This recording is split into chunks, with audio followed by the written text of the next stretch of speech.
Olá, a palavra de Deus em Efésios capítulo 5, versículo 18 diz assim: E não vos embriagueis com vinho, no qual há dissolução, mas enchei-vos do Espírito.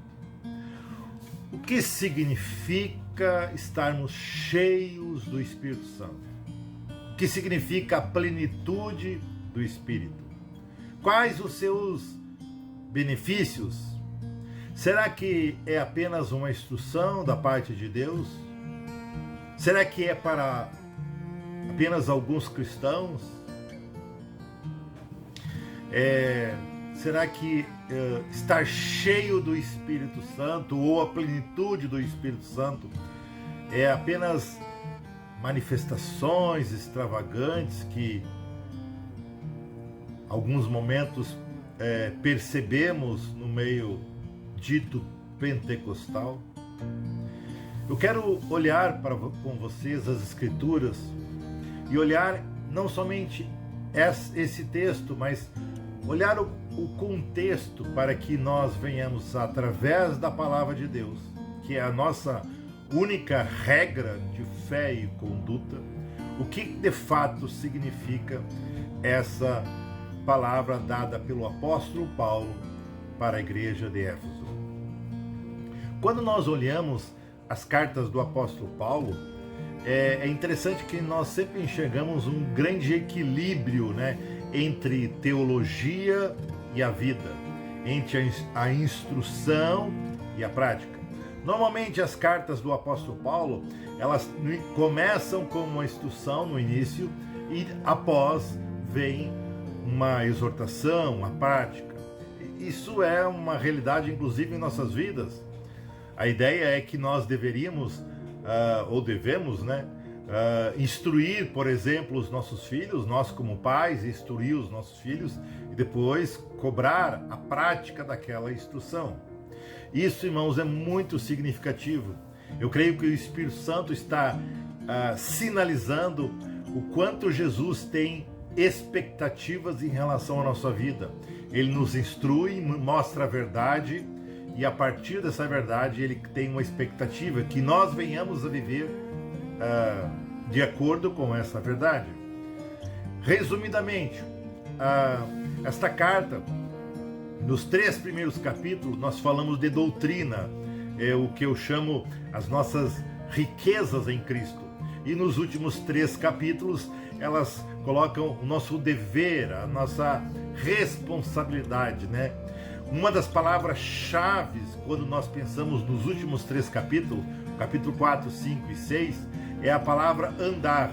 Por exemplo, nós começamos no capítulo 4 com a questão de andar em unidade. Depois nós, no final do capítulo 4, início do capítulo 5, nós temos a questão de andar em pureza, andar em santidade. Depois, no início do capítulo 5, até o capítulo 6, 9, nós temos a questão de andar em harmonia e encerra a carta falando sobre a importância de nós andarmos em vitória. O contexto próximo dessa ordem de Efésios 5:18, que é estar cheio do Espírito Santo, é a questão de nós andarmos em santidade, andarmos em pureza, que vai do 4:17 ao 5:17, sendo que no 5:18 nós temos esta ordem.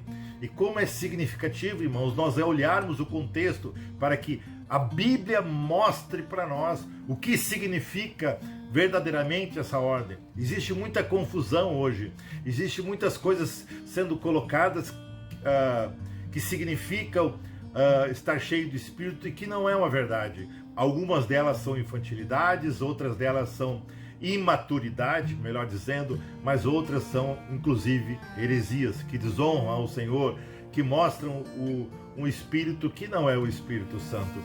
Quando nós olhamos o contexto imediato desta ordem, do 4:17 ao 5:17, nós vemos que o Espírito Santo, através do apóstolo Paulo, está orientando, chamando a igreja a andar em pureza, andar em santidade. Está nos exortando para que nós pudéssemos entender que nós devemos ter um novo estilo de vida. Nós não devemos, por exemplo, andar na vaidade dos nossos pensamentos como outrora andávamos. Nós não devemos andar com o nosso entendimento obscurecido como outrora andávamos. Nós não devemos andar alheio à vida, à vontade de Deus como outrora andávamos. Nós não devemos andar em ignorância como outrora andávamos. Nós não devemos andar de dureza do coração. Você vê, o argumento é que agora nós devemos aprender de Cristo. Por isso que Efésios 4, 20 e 21, ele diz assim: mas não foi assim que aprendeste a Cristo, se é que de fato o tendes ouvido e nele foste instruído segundo a verdade de Jesus. Ele parte do pressuposto que nós, como cristãos, aqueles que entenderam a obra de Cristo e se submeteram à obra de Cristo, aqueles que entenderam que Deus nos chama para sermos filhos e creram, ele parte do pressuposto que a partir daí nós temos que andar em pureza, andar em santidade. A cada dia mais nós temos que ser mais parecido com Jesus. E ele começa dizendo: vocês não têm aprendido de Jesus, vocês não têm ouvido, não têm deixar que Jesus instrua vocês. Como é importante nós aplicarmos isso para as nossas vidas. Meus amados, você que está assistindo esse vídeo, as nossas atitudes, os nossos pensamentos, as nossas decisões, elas devem estar de acordo com a nossa nova identidade como filhos de Deus. Por isso que no capítulo 5, ele começa dizendo assim: sede, pois, imitadores de Deus, como filhos amados. É claro que em Cristo nós somos filhos amados. É claro que Deus nos ama, supre, cuida, né? Nós somos propriedade exclusiva dele, mas ele nos chama. Você vê, ele tem uma expectativa, porque ele nos salvou, porque somos filhos pela graça de Deus. Ele tem uma expectativa que agora nós viemos a sermos imitadores. Mas o que é ser imitador de Cristo? O próprio contexto fala no versículo 2, é andar em amor. Aquele amor altruísta, aquele amor incondicional. Interessante, toda vez que nós pensamos no amor de Deus e o amor que Deus nos chama como discípulos para viver, o primeiro aspecto do amor está relacionado ao perdão. Deus nos amou e nos perdoou em Cristo Jesus. O segundo aspecto do amor é sacrifício. Deus demonstrou, provou o seu amor se sacrificando. Nós amamos pessoas quando nós as perdoamos, quando nós sacrificamos as nossas vidas em prol delas. O que é ser imitador de Cristo? É andar em amor. Ser imitador de Cristo também, no versículo 15 a 17, é andar em sabedoria. É interessante, o texto fala que nós temos que remir bem o tempo, aproveitar o tempo. A ideia é aproveitar as oportunidades que Deus nos dá para utilizar o nosso tempo com sabedoria. Não colocar o nosso tempo fora em tantas outras coisas que são temporárias, são transitórias e não têm impacto na vida de ninguém, ou muito menos impacto no eterno. Pessoas sábias, elas têm capacidade de discernir a vontade de Deus. Eu acho muito importante a oração que Jesus ensinou seus discípulos, não como uma reza, mas como um princípio, né? Tem um momento que ele diz: olha, seja feita a tua vontade assim na terra como no céu. Está relacionado ao Pai. Claro que no céu é realizado 100% da vontade de Deus, mas ele está dizendo: olha, aqui na terra, através do seu povo, através da sua igreja, através dos seus discípulos, seja feita a vontade. Eu e você nos submetendo à vontade de Deus, a direção, melhor dizendo, de Deus, que nós vamos fazer a sua vontade. O que é ser, capítulo 5, versículo 1, o que é ser imitador de Deus? Andar em amor, andar como filho da luz, andar em sabedoria. E agora nós chegamos no 18.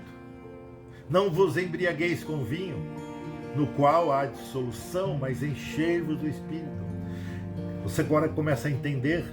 Estar cheio do Espírito é buscar o poder do Espírito Santo, a pessoa do Espírito Santo, que habita na vida dos cristãos.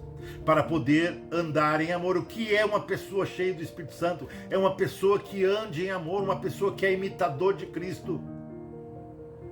Você entende? Uma pessoa do Espírito Santo é uma pessoa que sabe perdoar, uma pessoa que sabe se sacrificar em prol de outros, uma pessoa altruísta, que tem um amor ágape. Uma pessoa cheia do Espírito Santo é aquela pessoa que anda como filho de Deus, as suas atitudes, o seu caráter, o seu viver. É aquela que é sal e luz. O que é uma pessoa cheia do Espírito Santo? Será que aquelas manifestações extravagantes? Não, nada disso. Estar cheio do Espírito Santo é andar como sabedoria, é usar o tempo de uma maneira que vamos honrar o Senhor. Não é só planejar o tempo, é utilizar o tempo em coisas importantes, a coisas que honrem a Deus.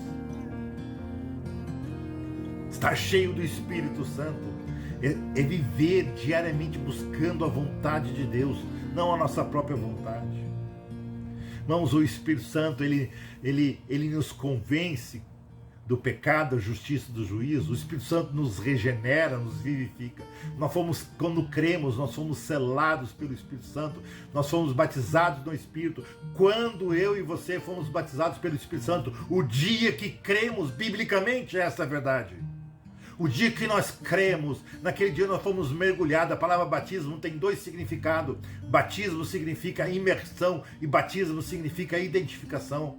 Quando nós fomos imergidos no corpo de Cristo, o dia que cremos. Quando nós fomos identificados com Cristo, o dia que cremos.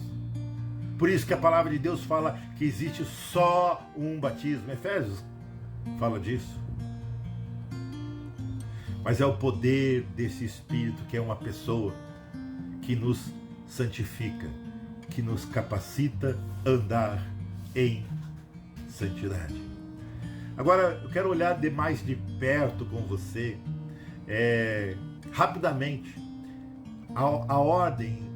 Primeiro, nós temos que ver que existem duas ordens aqui. A primeira é que dois verbos no imperativo, e lembre, o verbo no imperativo expressa ordem, né? O primeiro verbo é a questão do o embriagar, né? E eu não vou entrar, né, nessa seara agora aqui, né? É claro que o texto está falando que nós não devemos nos embriagar. Isso é claro, isso todos concordam que um cristão, de fato, ninguém deveria se embriagar. Mas o foco é que outra ordem, nós devemos nos encher do Espírito. Essa comparação que o apóstolo Paulo faz em embriaguez e estar cheio do Espírito, ele quer nos ensinar algumas coisas. Ele quer nos ensinar algumas coisas importantes do que é isso.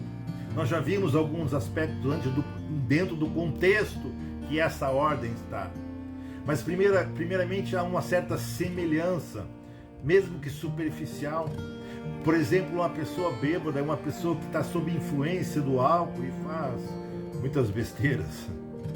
Mas a ideia é que um cristão que está cheio do Espírito Santo, ele está sob a influência, sobre o poder de Deus.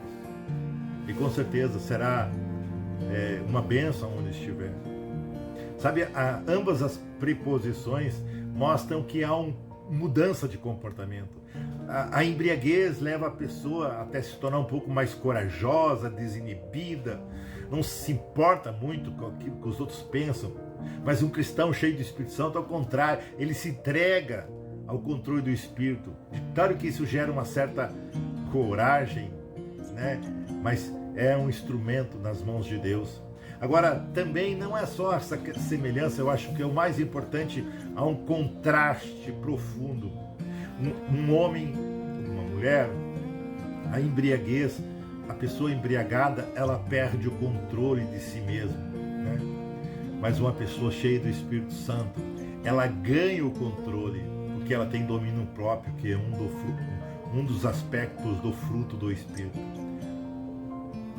Uma pessoa embriagada, ela perde a capacidade de julgar, ela perde o equilíbrio, ela perde a sabedoria, ela perde a capacidade de avaliar as coisas.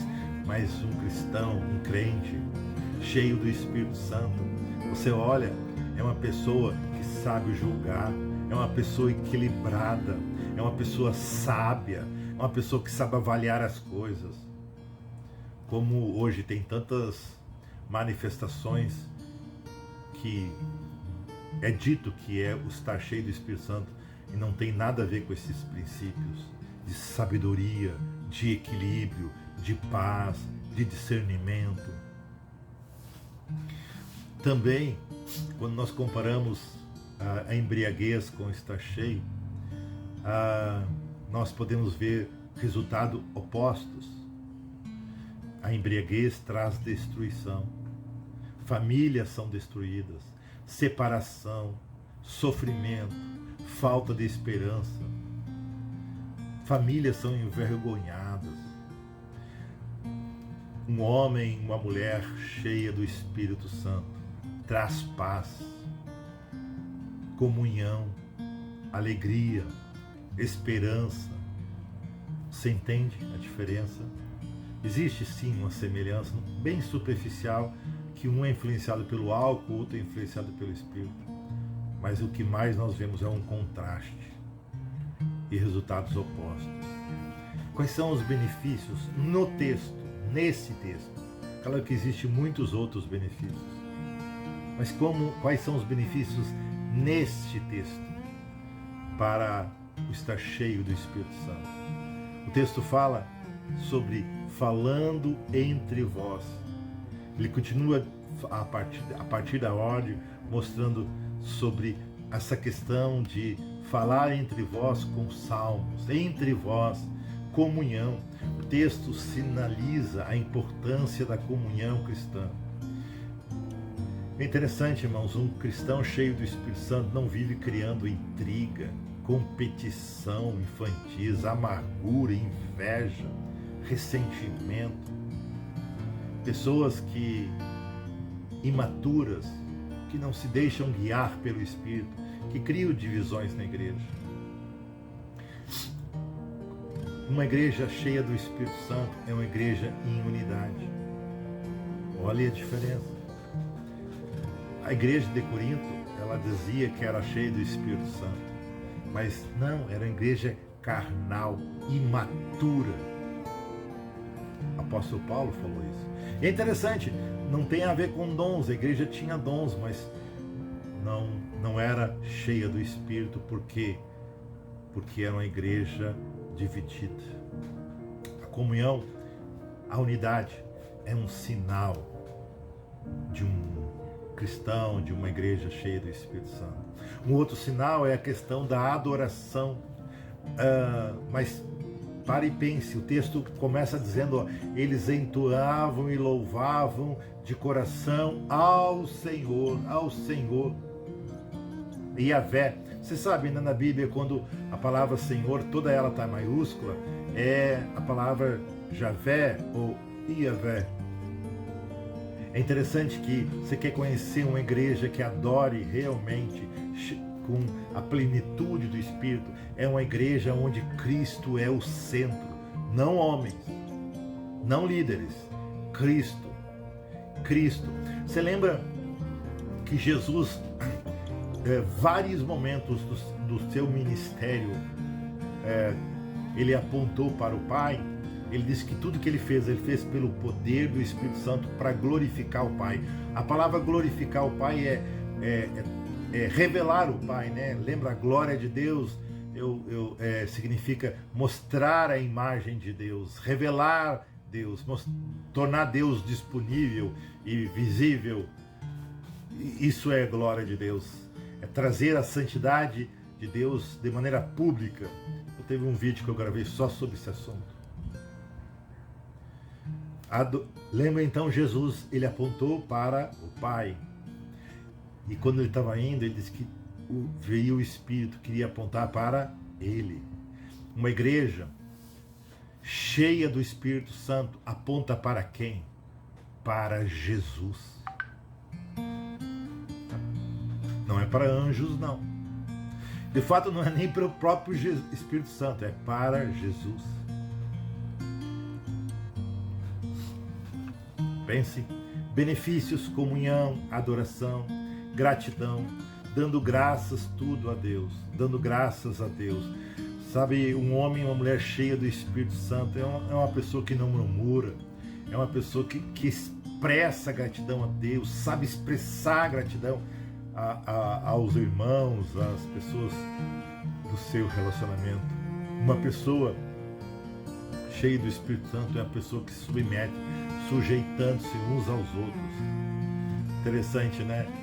Não é um crente cheio do Espírito Santo, não é um crente altivo, arrogante, soberbo, muito pelo contrário.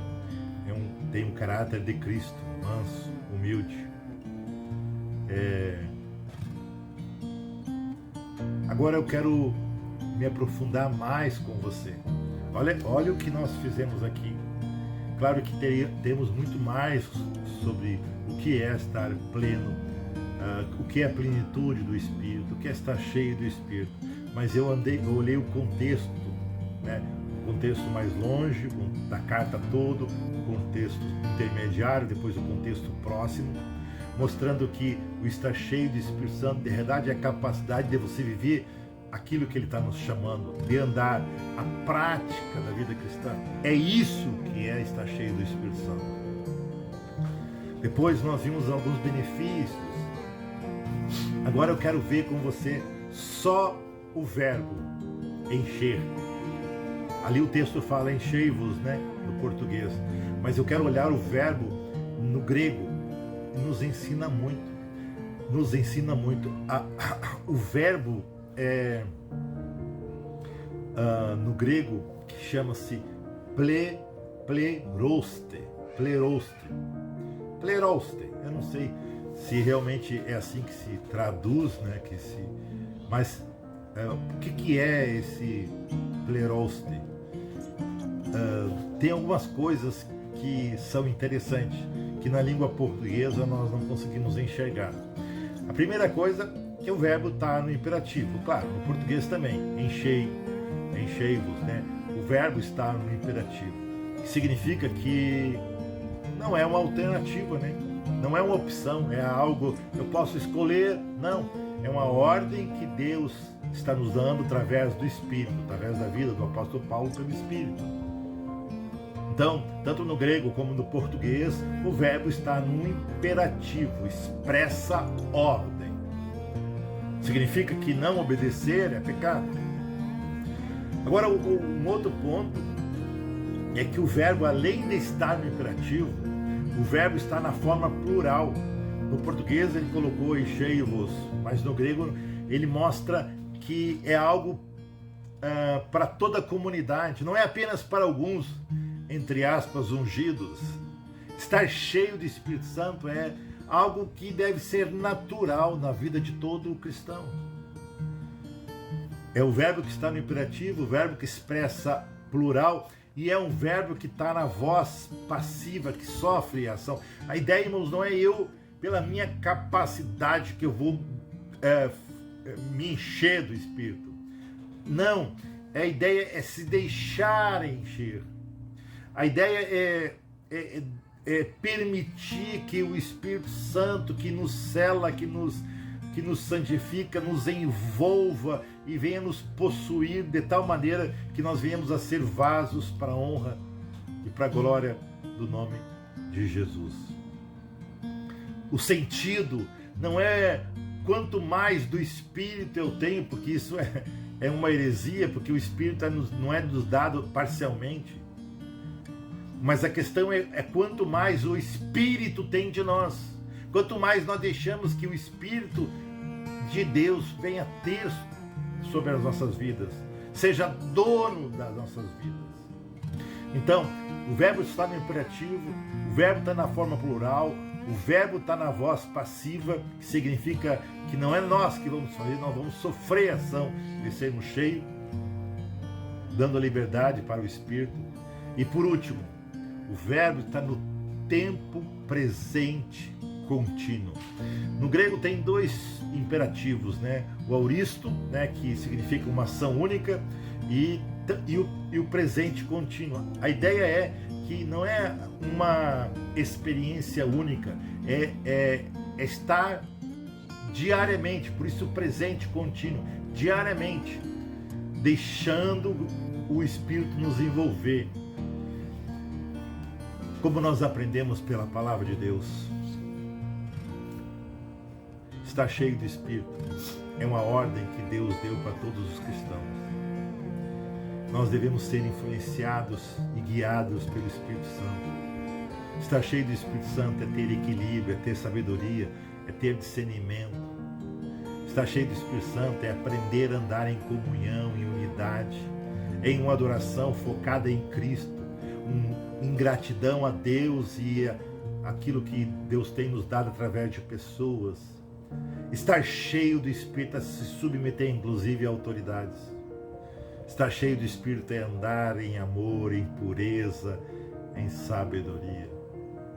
Claro que nós temos muitas outras verdades sobre estar cheio do Espírito, mas só isso nos ajuda muito. Nós temos falado que o tema deste ano, de nós como Ministério Conexão, é primícia. Primícia é colocar Deus em primeiro lugar, em todos os aspectos. Isso só é possível se nós estivermos cheios do Espírito Santo. Que Deus nos abençoe.